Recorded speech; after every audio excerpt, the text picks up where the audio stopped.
Hello, it's me, Andy, from Bleach Gaming. I hope you're all having a great day. It's cooler in the UK today, at last, can't complain.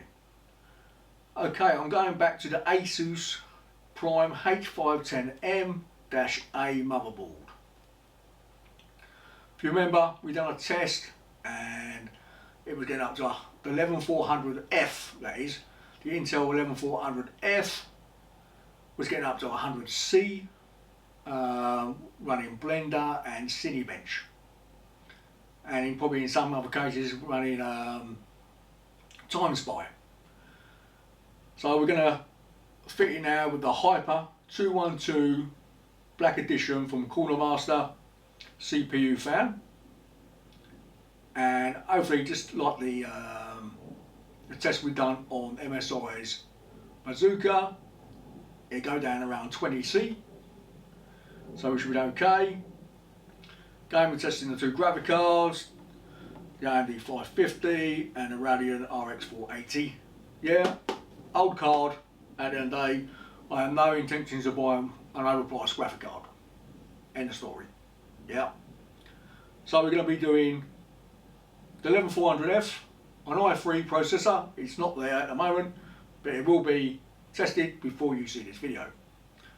So, and we'll be doing a new test on the Pentium Gold, again using the Coolermaster Hyper 212 CPU fan. It's all going in the Corsair 4000D airflow case. It's already fitted out with the Anally AL120 fans. Now I'll put a video up here if you want to know how to install the AL120 fans. We've got the Coolermaster 500 power supply unit already fitted. You probably say, why not we're doing a full build? Well, because we're using the same stuff to test the other two motherboards. Might as well leave the back end of the system as it is and make life easy. So we're using 16 gigs of 2066 MHz DDR4 from Hyper. So there we go. So we build a system, then benchmark it at the end of the day. So it'll be a quick build, 10-minute build, how to build it, put it all together, and then we do all the benchmarks, which takes me forever. Okay, I'll see you in a bit.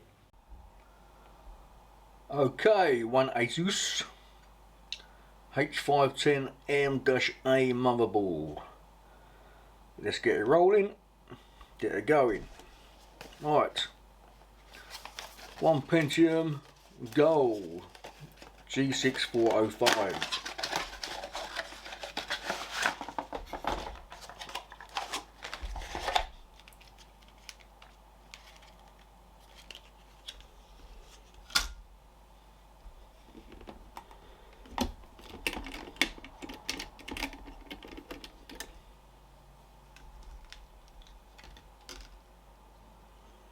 As I said in my previous videos, CPUs only go one way in, got two little tabs, make sure they're lined up each side, leave the cover on,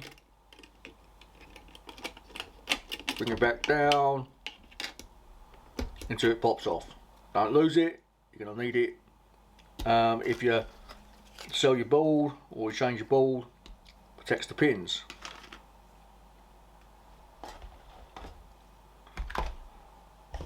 Get the M2 in.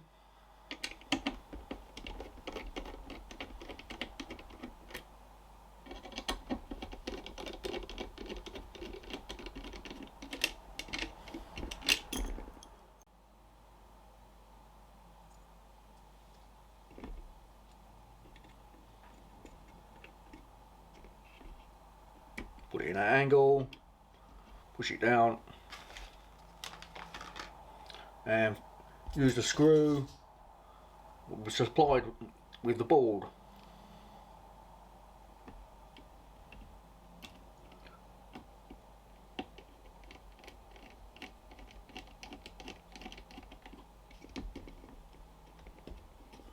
I'm not going to put the heatsink back on. You might say, why not? Because I'll resell these boards at a later date, and I don't want to damage the sticker. And we're not going to be giving it enough welly, as I could call it, to actually damage it. Okay. Won't do that yet. Jumping the gun now. We're going to be using the Coolermaster Hyper 212. Now you must fit the bracket.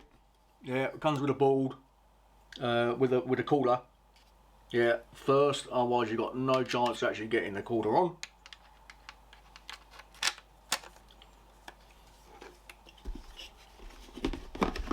Push that through like so.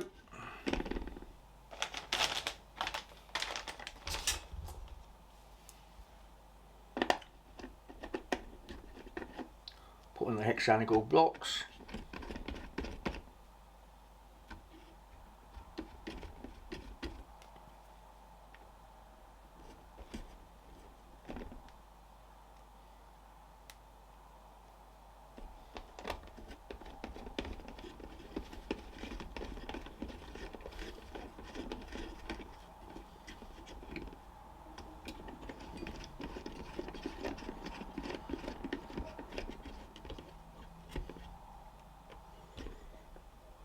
Now it does come with a special nut to do these up. I've actually mislaid it, so I should just do them up hand tight. Should be fine enough. Ain't going nowhere. Okay, pasting. At the end of the day,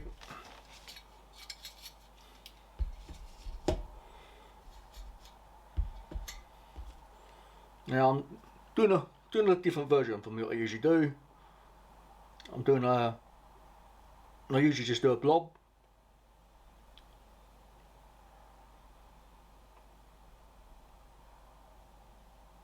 So you probably say, well, what am I doing next then? Well, I'm getting used to Elder Lake when it turns up. Elder Lake, well, it looks like it's not a square shape. So I'm getting used to actually doing it different. It's going to be an oblong, so we have to do it different. Otherwise it won't come out even spread. Cooler, go straight down. We have the name facing the bottom, so that's in the right orientation so we can see it when it's on the case.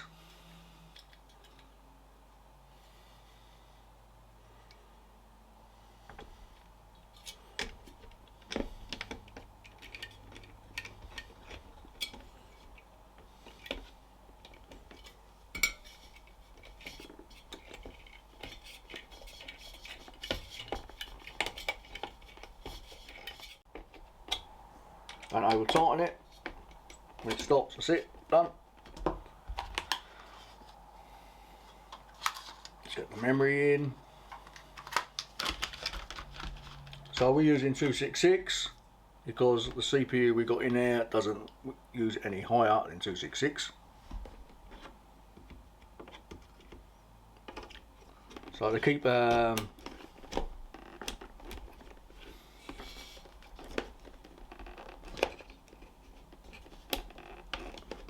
all equal across the board, we're using the same memory on all three CPUs.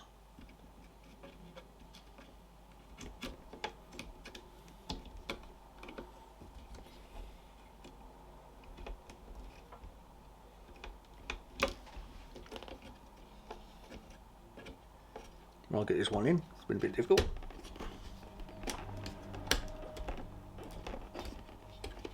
There we are. One fan, it's hiding somewhere. We've got the fan somewhere. Give me a second.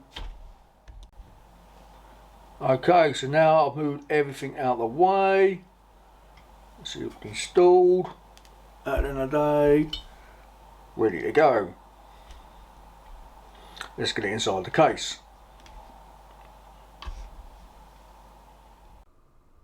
Okay, you see we've got all the test equipment there. Everything's up to date. We're not missing out on nothing. Okay, synthetic tests. You can see we're way down on our last test on the temperature gauge. We're right down to It's as low as 71C. We were on the bazooka board, the MSI Mag Bazooka, 81C. But room temperature is also dropped with the weather. We're down to about 15C inside. So that's made a difference itself. Don't forget the i3 only runs at 65 watts. That's what it's capped at. Can't do nothing about that. It's just like the Pentium Gold, that only runs at 65 watts as well. That's why it's a lot less on the chart. Warhammer 2. Great game. Got with the RX 550 and the Pentium Gold. We're doing what? 30 frames. 1% low down to 28. It plays well. CPU usage is up 76%, 75%. GPU's 24%. So it's a CPU game at the end of the day. We switch over to the RX 480 at 1080p. CPU's come down 37%. GPU's gone up slightly, 39%. 1% lows now 71%. Average 84. It's looking good at the end of the day. I mean, it does look lovely when you've got everything turned on, I have to say.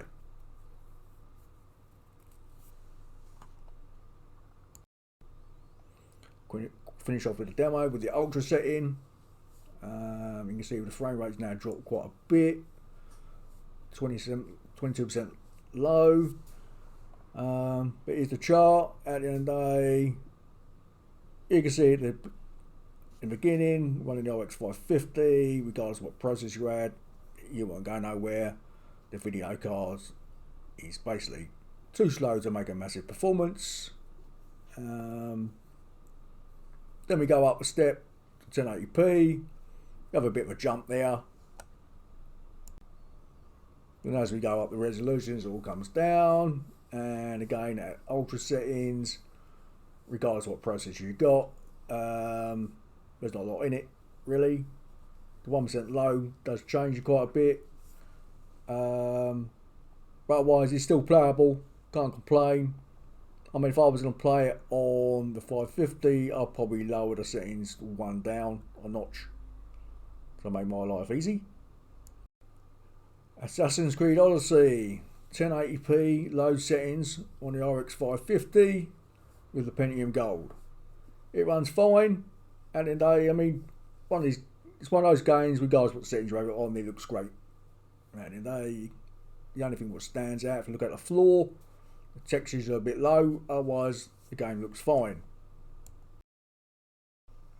Now we switch over to the RX 480 and we're on the high settings and we're getting the average of 55, 58 frames, 1% low is going down to 45, but it's still looking great, can't complain.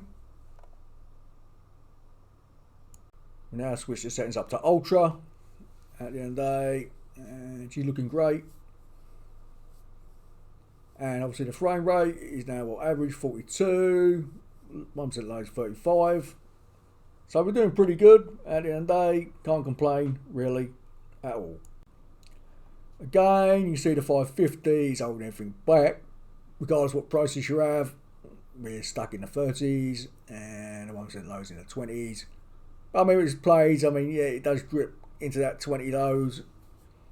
And I don't like to be in that below the 30 at the end of the day, but I mean, I think you can get away with it. It's very close to being on the 30 minimum, so it does well. Then we go up a level to 1080p low, and obviously everything flies on the RX 480. It suddenly shoots up, and it all slow comes back down again. So when we get to ultra settings, regardless of what processor you got, except obviously on the Pentium Gold, we're all doing 40 frames, but the 1% low does drop quite a bit to the 20s on the Pentium Gold. Far Cry 6. Yes, it came out as we were benchmarking, so I thought, well, we're at it to the set. Now we're using the built-in benchmark. The reason being, well, I ain't played it long enough to actually get anywhere in the game to actually find a decent place to actually run around and do a benchmark. So this is on the Pentium Gold G6405 at 720p high settings. If you look at the numbers, we're doing what, average 37, a minimum of 32. So that's not that bad at the end of the day, so we can't complain too much. We switch over to the i3 at the end of the day, and now we're running out 1080p on the RX 480, running out medium settings. Looks nice and cozy at the end of the day. It's all running nicely. We're doing what? On the RX 480, 71, minimum 60. Now we switch up again. Again, we're still on the RX 480, but now we're on ultra settings with the HD textures and fidelity CAS settings turned on for make it a nice crispier picture.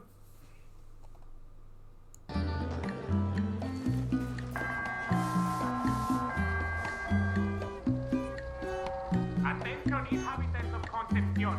This is a reminder that curfew will be in effect tonight. It is strongly urged that you respect these safety measures established by your government.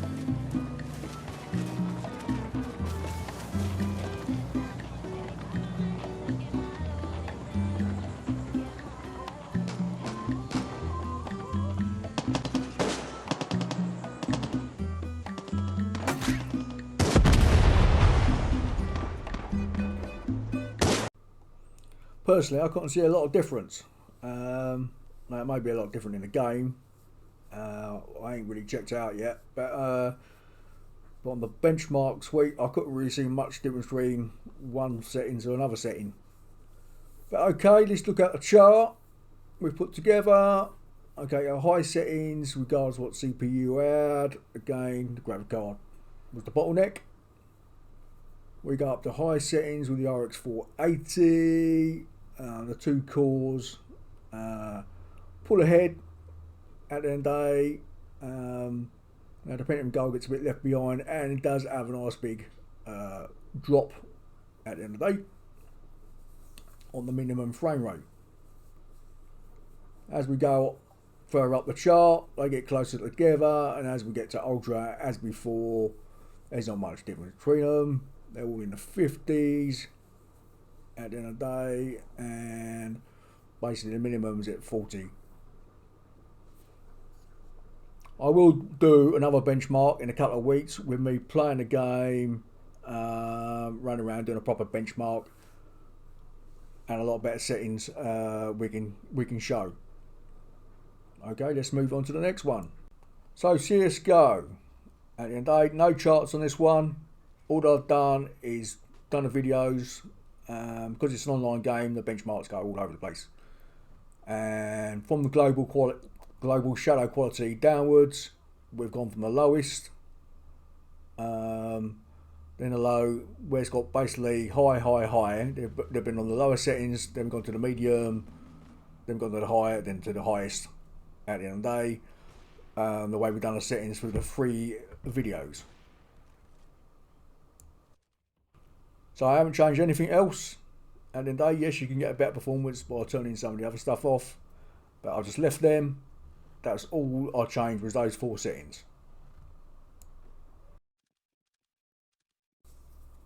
So the Pentium Gold with a 550, what we've maxed out, 100 odd frames at the end of the day. Averaging 90. Okay, the 1% low certainly dropped, but it was certainly playable at A on the basics. So now we've got to the RX 480. Now we're obviously pushing over 200 at the end of the day and running fine.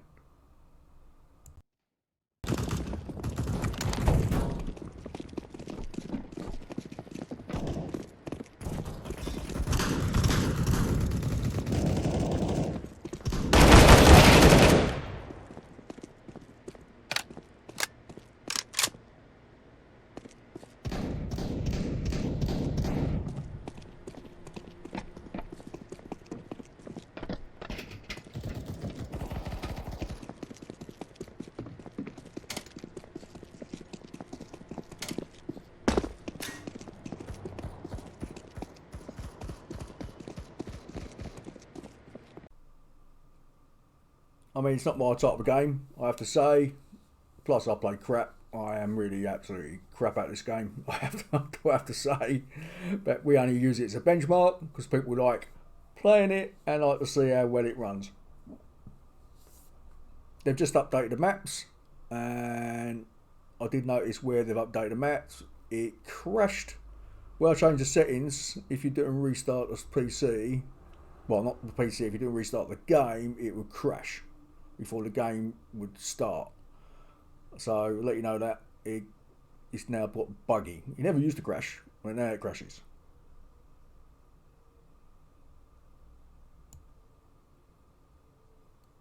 So now you can see we're playing on high with the 480 and it runs fine.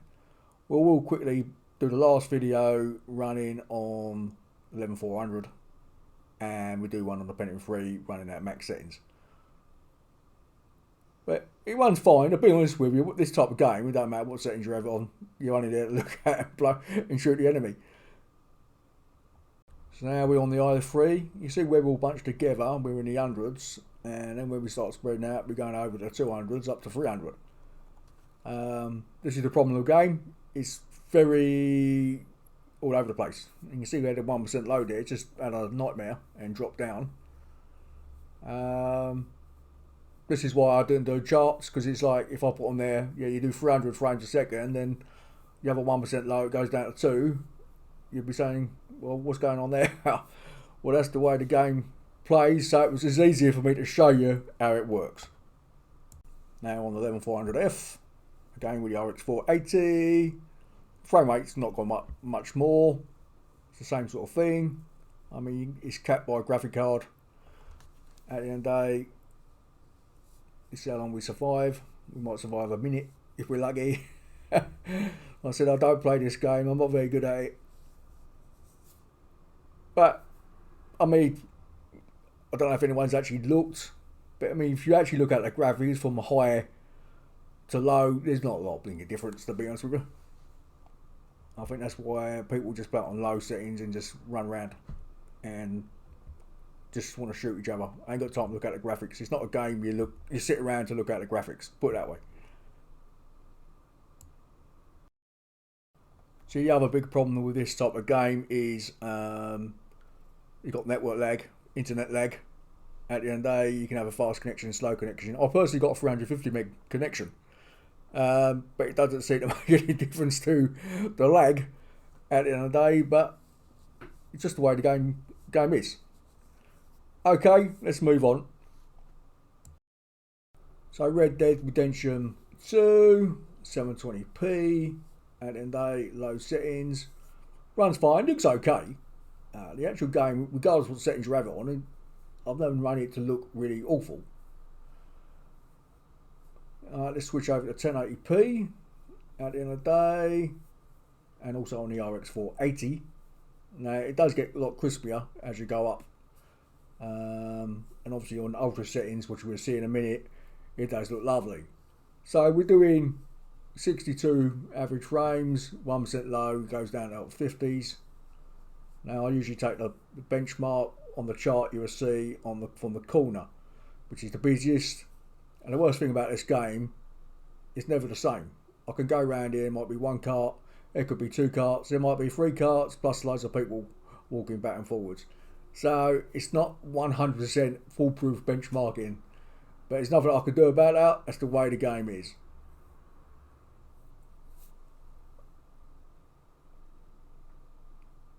Okay, now we go up to Ultra. You see it looks lovely and crisp in 1080p. Now if you want it looking absolutely gorgeous, you need 4K. And it does look nice, but you're talking about spending lots of money. But we got really average frame rate 32, and we're just under the 30 frames on the 1% low. Bit of a pain, because obviously I try to keep everything within the 30 frames. I wouldn't want to go under 30 frames because then you start getting a bit slow down. So here's the chart at the end of the day, the breakdown. If you want to read it all, you see nothing really stands out unless you get to basically your 720p low settings on the RX 480, there's suddenly, okay, there's a big boost for the cores over the Pentium, but then it starts to come down again, and obviously when we get to Ultra, there's literally hardly any difference at all between the cores and the Pentium at Ultra settings. So it just shows you the way the game's made. At the end of the day, it's just, I mean, okay, you can say it's capped, the graphic card's given a bit. The graphic card itself never actually went over, I don't think, over 30%, nor did the CPU, I think. They're both running very low efficiency. So, it's a bit odd that it comes down quite a lot. It's a bit bizarre, it's just the way the game's made, the way they've set it up. Nothing really flies, I suppose. Battlefield 5. Gameplay's great on a Pentium. No real slowdown. Mind you, I did notice that the frame rate was about 5 frames shorter on here, or lower, than what it was on the Bazooka. Don't know why, it just was, it just is. Only on the RX 550 with the Pentium Gold. Otherwise everything's fine after that. Yeah, maybe something to do with the way it uses bandwidth, I don't know. But yeah, so we're getting around 35 average, 25 1% lows. Plays fine at the end of the day. I mean, again, it's a bit too low for my liking. You might be better off going into 720p and ranking up to like high settings or ultra settings at the end of the day. But I thought, well, we're in the 30s, close to 30s, we'll leave it here. Now we switch to the i3 on our RX 480. Yeah, running at 1080p on medium settings. So yeah, the graphics are slightly going upgraded. See more shadows, a bit dark on the trees. And obviously frame rate wise, we're doing what, average 75, 1% lows, we're in the 60s. So ain't too bad of a drop at the end of the day. Take out the old Shermans. Gets a bit of a airy round this corner.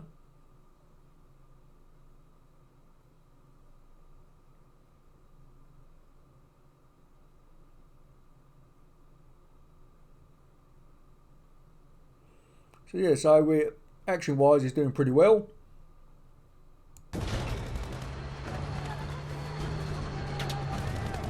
Weiter auf der Straße. Zerstören wir ihre Verteidigung.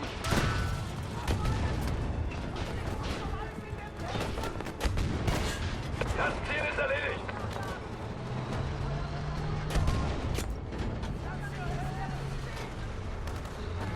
Die Amerikaner laufen davon. Stefan hat ihnen Angst gemacht, hä?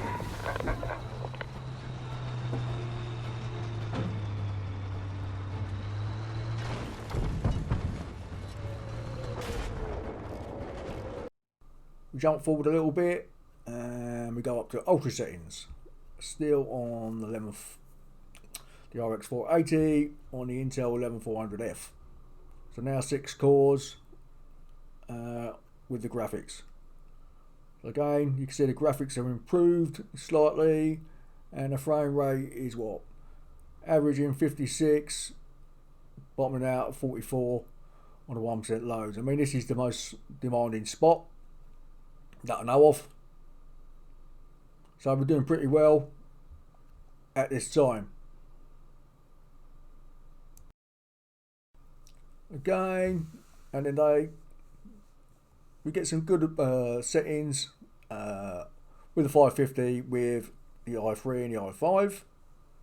And like I said, it's a bit odd that it's about 5-6 frames down below the Bazooka board we tested.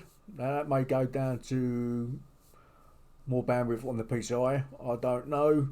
It might have just been a one-off when it's, well, I did test it about 3 or 4 times. It wouldn't come out any better on this board, so I don't know why at the end of the day. But you can see where the cores matter as we go up The levels, 1080p low, the cores, a 6 cores pulled away over a 4 core. At the end of the day, the Pentium Gold, it has a bit of a drop, quite a bit. Down to 47 on the 1% low. Otherwise everything's okay. I mean, we get up to the ultra settings. Again, you can see that the 6 core pulls away. And it's basically got 10 frames in it. It's like, as you go up tiers, 10 frame difference between the 3 chips. Unfortunately, not many companies follow DICE, making use of multi-core. I don't understand the idea behind it myself. But I mean, if you look at Red Dead, I mean, Red Dead looks fantastic. Even though it didn't really show much difference between the cores to the Pentium Gold. There's obviously a difference there, because obviously the graphics are fantastic. Yeah, just in case anyone asks, no, there's no ray tracing. AMD cards, well, the 550 and 480 don't support ray tracing at all. We have to go up to the 30 series, and my 3080 is the recorder, so I can't use it at this moment to run games. Well, not for you lot. Shadow of War, great game. Been a bit similar in a way to Assassin's Creed, but in this case there's a lot of open space, run around fighting constantly, orcs basically. It's hard to benchmark because there's not a place where you can like run through and basically not get attacked at the end of the day. So basically I'm just trying to find a place where I can get a constant sequence of events. It's not easy, it does change, and for some bizarre reason I keep getting shot at by some fire arrow from nowhere. I've got no idea where it's come from. So this is the Pentium Gold, running on the lowest settings with the RX 550. I mean, it runs fine. I mean, it looks fine as well at the end of the day. Again, it's one of those games like Assassin's Creed, what looks okay in basically any setting.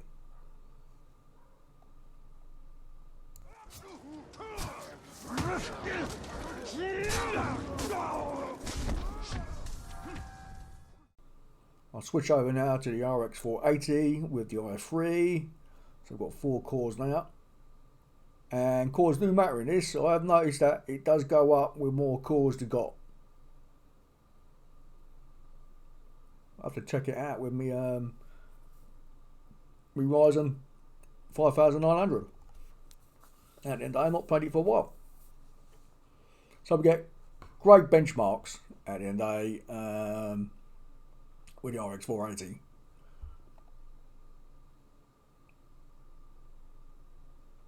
Again, it's nice and fluent. It doesn't feel like it's slowing down, just like in the last one we done.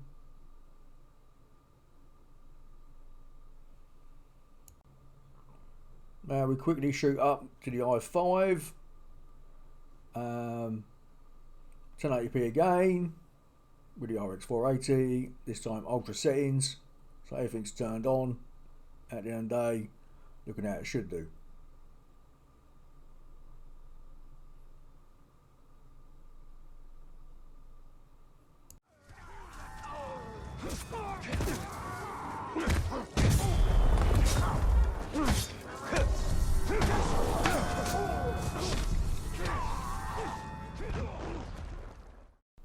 If anyone knows what that is, what's trying to blow me up, let me know. I can't find a bad guy on the map. Or I can't see a dragon flying around. So I don't know who's shooting me with a blasted arrow. A giant fire arrow. Just to let you know, there was 2 other settings. I think a low, a medium, and a high setting as well. I could have added to the chart. But as me doing more videos, I thought, well, some of them really don't make much difference. So we just settled for the 3 or 4. So you can see at the end of the day on the chart with the RX 550, the Pentium comes out the slowest. as I said earlier, in this game, more cores matter. You can see it, especially when you go to the 1080p low. You can see the i5, I mean, that flies right ahead at the end of the day. I mean, it's 10 frames ahead of the i3, and that's 20 frames ahead of the Pentium. And the Pentium obviously also drops frames quite a bit. You can see on the 1% low, going down to 81, where the i5 is going down to 124. So it's a bit of a drop, quite a bit at the end of the day. Now, if we shoot up to ultra settings, there's not a lot of difference in it. There's only like 8 frames difference, but the Pentium does drop down a little bit more, down to 37 on the 1% low, where the i5 is doing 50 on the 1% low. So at the end of the day, more cores does matter when you're playing games. Well, on modern games, and then again only on some games. But yeah, it's a great game. If you haven't played it, it's fantastic. It takes a long time to play. Big area. I mean, it's good to go on there for just a good fight, really, as I like to do. But yeah, good game. Right, let's get to the conclusion of what we've done. Okay, we're back. See, the system's up and running with a nice bluey silvery tint. So the Asus board versus the Bazooka. Both boards got to 100C, yeah, on stock cooler, yeah. If you're running 11400F, yeah, the i5 11400F at 125 watts. Now you've got to remember the 11400F is sold as a 65 watt processor, and they tell you can run it at 125 watts with this, like, 2 chips in one. That's why the fan comes out crap, because they sell it as a 65 watts processor. The fan ain't powerful enough to actually run at 125 watts. It makes a racket and it still goes to 100C. Now when we switched it to the Hyper 212, yeah, on the Bazooka we went down to 81C, on Cinebench and Blender went down to 78C. On this board it went down to 71C, and on Blender 73C. Now, word of caution, we have changed the thermal paste from Arctic Silver 5 to MX5. Yeah. Now, it wasn't deliberate, I actually run out. I thought I had some more left just to do the last run, and we just run out, and you could say, okay, both balls were 81 and 78, yeah? But I think at the end of the day, this ball come out cooler. Easily come out cooler than the Bazooka. So, well, the ball temperature running Cinebench for, well, actually, we did one run for 30 minutes to do the ball temperature, but we'd already run it before that twice. So you could say an hour. Was 26C, and the room temperature was basically about 18C. So it was, I have to say, it was a lot cooler when I've done this board over the B560. Now I have got aircon, but the aircon unit's literally here. I have that on, it makes so much noise. Yeah, you can't hear yourself think. So it's not one of those things I can have going when I'm working. It'll be nice, but the room ain't big enough. But yeah, so the other thing is, the Bazooka board used 45 more watts. Yeah, I don't know why, he just did. He used 45 more watts than the Asus board. It's just the way it works. Their package when it was running, the CPU package was up to, about 155 watts. This went up to 134 watts on the package. But overall, it was using 45 watts more running Cinebench and Blender, and on Time Spy. Now I don't do the wattage checking on games. I think basically if you're going to play games, you're not going to worry about what the wattage is. You're just going to play the games. So what else we got on here? Okay, the scores. Let's have a look at the scores. Big time score difference. So at 65 watts, yeah, Cinebench got 7,500. yeah, benchmarks. 125 watts, we're doing 10,000. I mean, that's a big 25% boost, yeah. And on Blender, we're doing 5 minutes 22 seconds versus 3 minutes 56 seconds. And that's another like 1.5 minutes. Now, if you've got the 11400F, you're going to run at 125 watts. End of story. Just make sure you get a decent fan cooler. Yeah. Fantastic. Can't complain really. I mean, we want cores and we want speed, and it shows you. And then they cores and speed work fine. And when we run Battlefield and Shadow of War, cores matter. Can't complain. In fact, all the games got better with the cores, and then they had less 1% lows than over the Pentium. So again, a bonus. So the thermal throttling. Okay, you can turn it off on this board. Didn't make much of a difference. You got about 200 points more on Cinebench with it turned off. And basically the cores were running between 4.18 to 4.2 constantly. Basically it was just constantly going like clappers. Yeah. Where with it off it went down to I think about 4.1. Yeah. But with 200 maybe 200 points is 200 points. And then they bet don't do it unless you got a decent fan. At the end of the day. Can you get it to 4.4? I couldn't get it to go to 4.4 at the end of the day, but it's not, got to remember, this is not an overclocking board at the end of the day, it's a budget board, it's not designed to actually go skyrocket. Yeah, I mean, could you do with a B560? Possibly, I mean, that does have overclocking features built in, but it was already running hot and using lots of wattage, and it didn't come out faster than this board. So, on the score, so a bit pointless really. That's about it really. So the best board. Let's talk about the B560. And that's a different chipset. Use more watts at the end of the day. Come out a little bit slower. So basically, well, what was the point? Okay, it does have the bonus where you can have 128 gig of memory. Yeah, it's got 2 sockets for M2. So if you want storage, B560, okay, it's a bonus. Yeah, you got storage. Yeah. But I have got another board from Gigabyte, the Aorus Pro. So I'm going to compare it to the MSI board. Okay, so the Asus board versus the Gigabyte board. Now this is £30–40 more on the motherboard. Is it worth spending the extra £30–40? Okay, for the heatsinks, that's all it's got is heatsinks really. Small heatsinks, but it has got one on the M2. Now if you were going to go out and buy a decent M2 or NVMe drive, it would come with a heatsink anyway. And you can buy heatsinks for any M2s anywhere.